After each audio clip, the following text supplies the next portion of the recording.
어제 한 30여 분 정도 되시는 성도님들과 함께 전주 해누림교회에 잘 다녀왔습니다. 우리 장준호 목사님, 그동안 우리 교회에서 5년간 부교육자로 사역하시고 또 하나님의 인도하심을 받아서 전주로 가셔서 개척을 하셨습니다.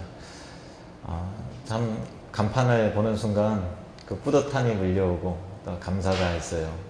그리고 또 안에 들어가니까 인테리어가 깔끔하게 잘 됐고 또 예배도 감동적이었고 은혜가 되어서 우리 성도님들 모두가 다 하나님 앞에 감사의 그 예배를 드릴 수 있었습니다. 그리고 또 우리 장준호 목사님 맛있는 그 전주 밥상 그 식사를 대접해 주셔서 잘 먹었고 또 근교에 한옥마을이 있더라고요. 그래서 거기 또 짧은 시간이었지만 둘러도 보고 재미있고 유익한 시간이었습니다. 장준호 목사님 그리고 정미수 사모님 은서가 단란히 이렇게 예배를 드리는데 은서가 나 여기 싫다고 싫어 그러더래요. 그래서 왜 그러니까 사람 많은 하늘교회 가자고 하늘 가자고 그래요. 그래서 여기가 교회고 여기서 우리가 예배 드릴 거야 그러면서 한참 설명을 했다 그러더라고요. 처음에 개척을 하면 그렇게 시작을 하는 거잖아요. 우리 이혜성 목사님이 그 교회 근처에 지인이 있으셔서 소개를 해주시더라고요. 아직 이제 잘 될지는 아닌지 모르지만 그렇게 신앙생활 하다가 중단하신 분을 연결시켜 주시고 그런 노력을 해주셨는데 여러분들 가운데서도 이제 가족이나 형제들이 전주에 사시는데 교회를 찾고 계신 분, 또 신앙생활을 하셔야 될 분, 구원의 대상자가 있으면 우리 장준호 목사님 연결해 주셔서 얼른 이제 교회가 성도들로 채워질 수 있도록 여러분들이 기도해 주시고요, 또 협력해 주시고 또 아울러서 또 약정 헌금 동창 하시는 분도 많이 계시고 또 여러 가지 물질로 또 섬겨주시고 기도해 주시고 또 뭐 벽지나 타일이나 뭐 그런 것으로 또 섬겨주신 분들이 계세요. 여러분 정말 대표해서 대신 감사의 인사를 드립니다. 우리 해누림교회를 설립할 수 있도록 인도하신 하나님께 감사의 박수를 한번 좀 올려드리겠습니다.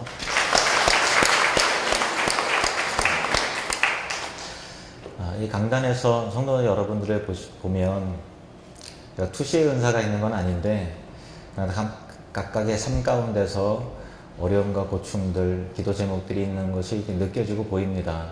다 짐을 지고 살아가는 인생이라서 그렇거든요. 인생은 태어나면서부터 짐이 있죠. 어린 아이는 아이대로 짐이 있고요. 어른은 어른대로 짐이 있어요. 우리 애들도 짐이 있더라고요. 이제 학교에서 숙제를 내주는데 한다고 그랬는데 자기 직전에 숙제 검사를 해놓으면 분명히 했다 그랬는데 안 돼 있어요. 그러면은 저는 뚜껑이 잘 안 열리는데 제 아내는 뚜껑이 열려갖고 이게 한바탕을 합니다. 왜냐면 그 선생님한테 또 전화가 와요. 엄마한테 전화가 와서 숙제 안 했다고 집에 안에서 잘 지도해 주시기 바랍니다. 이렇게 전화 오면 또 민망하고 또 그렇잖아요. 한바탕 하죠. 아이는 아이대로 짐이 있는 것 같아요. 어떤 사람은 경제적인 어려움 가운데 큰 짐을 지고 살아가시는 분이 계시고 또 어떤 분은 병든 육체로 인해서 짐이 있고 또 어떤 사람은 가족이 행복이고 힘이라고 다들 그러는데 자기 자신에게선 가족이 짐인 경우도 있어요. 가정에 들어가면 힘이 나야 되는데 힘이 빠지는 일들이 있을 수 있는 거죠. 예를 들면 치매인 부모님을 또 모시고 사는데 그게 짐이 안 돼야 되는데 짐이 되는 것이죠. 그러니까 마음의 죄책감이라는 것이 괴로움이 또 짐이 되어서 나를 누르는 거죠. 보이는 짐이 있고 보이지 않는 짐이 있습니다. 보이는 짐이라는 것은 우리가 한눈에 딱 봐도 저분은 인생 가운데 참 어려움이 이걸로 인해 참 어려움을 겪고 있겠구나 라고 하는 추측해서 그 짐이 보이는 경우도 있고, 어떤 분은 경제적으로도 여유가 있고 참 자녀들도 좋은 대학 갔고 이렇게 행복하게 살 것 같다, 아무런 짐이 없을 것 같다 라고 이렇게 하지만 정작 본인은 알게 모르게 나 홀로 아무도 알아주지 못하는 그런 짐 가운데서 우울해하며 또 눈물 흘리며 살아가는 그런 사람들이 있습니다. 인생 모두는 다 짐을 지고 살아가는 사람들이죠. 그 짐 가운데서 가장 우리를 모든 짐의 근원이 되면서, 그리고 우리를 크게 누르는 짐이 무엇인가 하면은 바로 죄의 짐입니다. 죄의 짐은 하나님 앞에 반드시 심판을 받는 그런 짐이고, 죄의 값을 치르게 돼 있기 때문에 그 짐에서 자유케 된다는 것은 우리 사람으로서는 굉장히 불가능한 그런 일이고, 그래서 죄로 인해서 낙심하는 경우가 참 많이 있습니다. 시편 38편 4절 말씀을 보시겠습니다. 시편 38편 4절 말씀. 다윗이 이렇게 고백을 합니다. 함께 읽습니다. 내 죄악이 내 머리에 넘쳐서 무거운 짐 같으니 내가 감당할 수 없나이다. 죄악으로 인해서 그 무거운 짐에 눌려서 내가 감당할 수 없다고 그렇게 말하고 있어요. 사실 그 죄의 짐은요, 죄의 짐이 크면 클수록 그 짐에 대해서 더 무겁게 느껴지는 게 아니라 완악해지고 양심에 묻어지기 때문에 지고 있음에도 불구하고 지지 않는 것처럼 그렇게 느껴지게 되는 경우가 많이 있어요. 참 아이러니하죠. 근데 하나님 앞에 나아가면 그것이 얼마나 큰 짐이라는 것을 알게 되는 것이죠. 우리가 읽은 본문 말씀에 보면 내 머리에 넘쳐서 무거운 짐 같으니 내가 감당할 수 없나이다. 그러니까 죄의 짐은 인생에서도 근본적인 짐이고 근원적인 짐이기, 내가 감당할 수 없다라고 말하는 것처럼 사람이 절대 해결할 수 없는 것이죠. 그런데 오늘 본문 말씀에 그 해결책인 그 구원의 진리에 대해서 설명하고 있습니다. 19절 말씀, 우리가 읽은 본문 19절 말씀을 다시 한번 읽어보겠습니다. 시작. 날마다 우리 짐을 지시는 주, 곧 우리 구원이신 하나님을 찬송할지로다. 아멘. 예, 여기 본문을 보면은 이 날마다라고 하는 단어가 우리의 짐을 지시는 주를 수식할 수도 있고요. 또 반대로 날마다 우리 짐을 지시는 주, 곧 우리의 구원이신 하나님을 날마다 찬송할지로다 라고 하면서 찬송 쪽으로 이게 적용이 될 수도 있습니다. 어쨌든 하나님께서 우리의 구원이시다라고 하는 것을 말하고 있고, 또 구원을 어떻게 이루시는가라고 하는 점은 우리의 짐을 대신 지심을 통해서 이루신다라고 그렇게 설명이 되어 있는 것이죠. 이것이 우리가 이것을 쉽게 읽으면 쉽게 받아들일 수 있지만 굉장히 어려운 본문이에요. 왜 그런가 하면은 하나님은 전능자이시잖아요. 절대자이십니다. 그런데 우리의 짐을 하나님께서 그 초월자가 지실 수 있겠는가라고 하는 거죠. 무슨 말인가 하면은 하나님께로 짐이 갖고 간다면 하나님에게 역시 그 짐이 될 수 있겠는가라고 하는 어떤 그 논리적이고 또 어떤 이성적인 철학적인 의문을 갖게 되죠. 그렇죠. 우리가 만약에 짐이 있어요. 너희 짐을 여호와께 맡기라라고 하면 우리 측면에서 보면 짐을 하나님께 맡기면 나는 짐이 없어지는 거잖아요. 근데 이 본문은 우리 짐을 하나님께 맡긴다라는 측면이 있는 것이 아니라 하나님의 편에서 우리 짐을 지시는 주, 그러니까 우리 짐을 가져가서 나의 짐으로 여겨두셔서 짐을 옮겨가시는 그 하나님에 대해서 말하고 있는 것입니다. 그리고 그것을 통해서 구원이 이루어진다라고 설명되고 있는 거예요. 우리 짐을 지시는 주, 곧 우리의 구원이신 하나님을 찬송할지로다. 그러니까 이 본문의 요점은 하나님께서 구원의 하나님이신데 구원을 이루실 때 그냥 하나님 측면에서 너무나 쉽게 구원을 이루시는 분이 아니시라는 거예요. 쉽게 말하면 너희 죄의 짐아 없어져라, 이렇게 어떤 주문을 외우듯이 내가 용서하마, 이렇게 가볍게 한마디에서 우리의 짐을 없게 만드는, 자유케 하는, 구원해 하시는 그런 하나님이 아니라 짐을 자기 자신에게서 옮기심을 통해서 담당하시므로 말미암아 하나님께 희생하고 짐을 받으심을 통해서 우리의 짐을 없게 하시는 방식으로 구원이 이루어진다는 것을 말씀하고 있다라고 하는 그런 내용입니다. 그렇게 하기 위해서는 절대자요 무한자이신 그 하나님께서 유한의 세계로 인간 같은 모습으로 오셔야 된다라는 그런 것이죠. 그래서 마태복음 1장 21절에 보면 예수님께서 이 땅에 오신 그 이유에 대해서 이렇게 말씀하고 있습니다. 21절 말씀 우리 같이 읽겠습니다. 시작. 아들을 낳으리니 이름을 예수라 하라. 이는 그가 자기 백성을 그들의 죄에서 구원할 자이심이라 하니라. 아멘.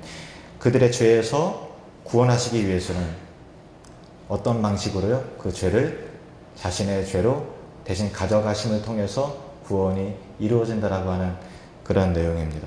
마태복음 11장 28절 여러분이 잘 아시는 말씀입니다. 같이 읽습니다. 수고하고 무거운 짐진 자들아 다 내게로 오라. 내가 너희를 쉬게 하리라. 우리의 수고하고 무거운 인생의 짐, 특별히 죄의 짐을 지고 가는 지친 우리들에게 수고하고 무거운 짐진 자들아 다 내게로 오라. 내가 너희를 쉬게 하리라.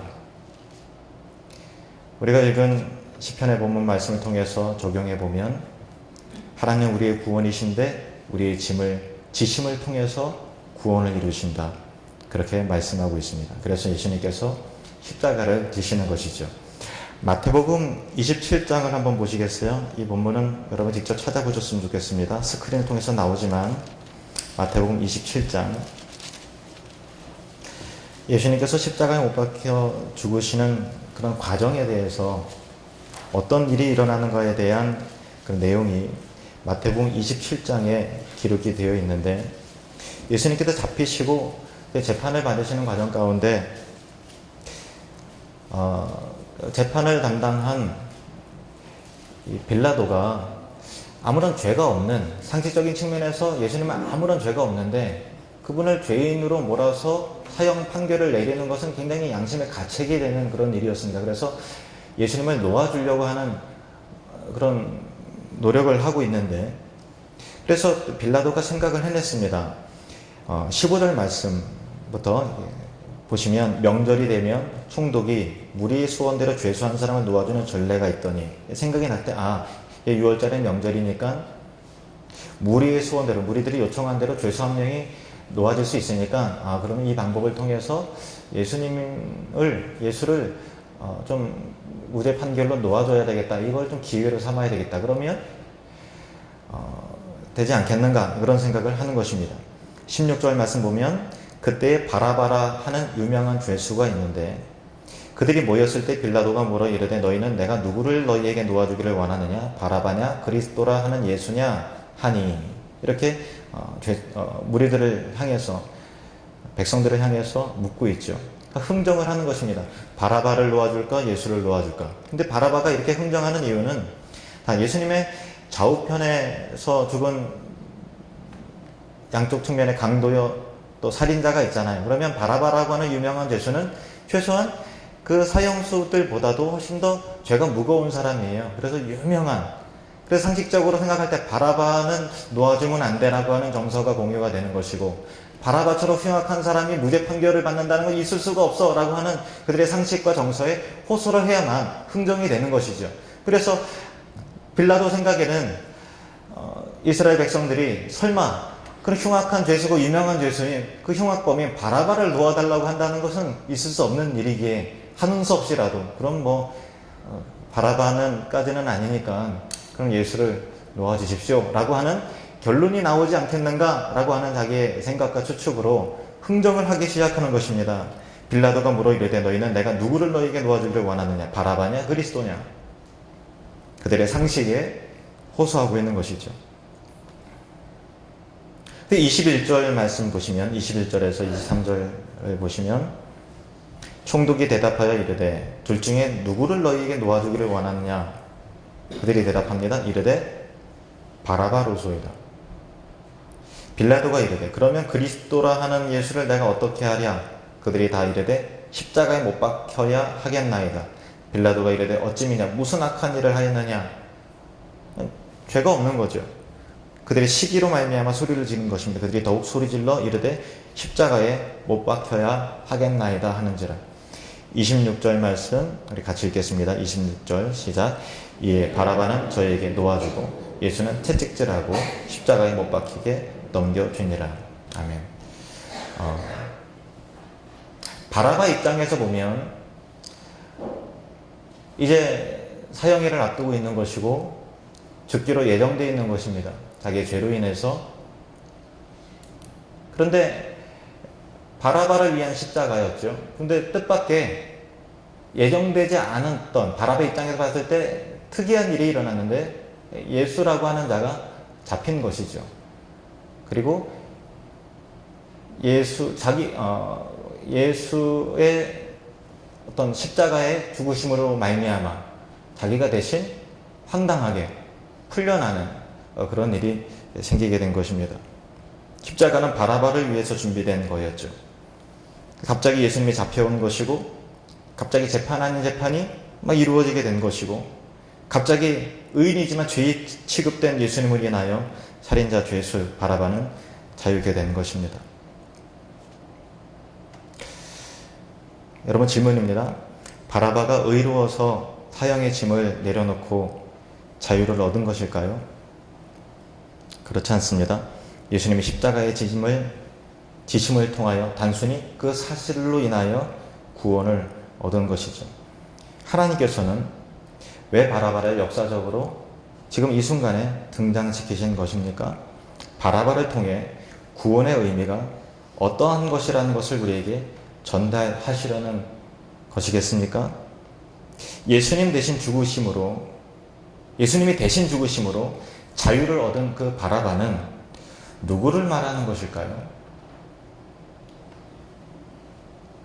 바로 저와 여러분을 말하는 것입니다.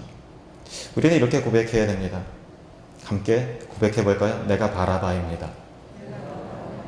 죽기로 예정된 자였고 피할 수 없는 그런 결론이었습니다. 그러나 갑자기 예수님이 등장을 해서 영문도 모른 채 풀려나는 것이죠. 자유를 얻은 것입니다. 내 죄와 심판과 십자가는 다 예수님에게 옮겨졌던 것입니다. 우리는 주님 앞에 고백합니다. 내가 바라바입니다. 내 십자가를 예수님이 대신 지신 것입니다. 내게 내려진 심판의 짐을 예수님이 가져가신 것입니다. 구원이라고 하는 것은요, 이것입니다. 순전히 은혜로 얻은 것이죠. 바라바가 자유케 되기 위해서 그가 무언가 한 행위 자체가 없습니다. 그럼에도 불구하고 구원은 그의 것이 되었습니다. 그의 짐은 예수 그리스도로 옮겨진 것입니다. 구원은 전적인 은혜이지만 공짜가 아닙니다.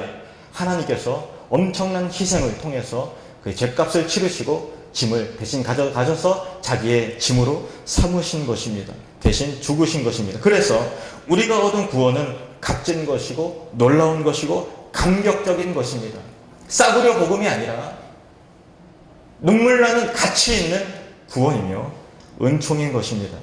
그래서 시편에는 다음과 같이 이렇게 예언되었던 것입니다. 시편 68편 19절 우리 같이 읽어보겠습니다. 시작. 날마다 우리 짐을 지시는 주 곧 우리의 구원이신 하나님을 찬송할지리라. 여러분의 짐을 대신 지신 예수 그리스도를 가슴 깊이 새김을 통해서 구원의 감격을 소중하게 생각하시는 저와 여러분이 되시기를 주님의 이름으로 축원합니다.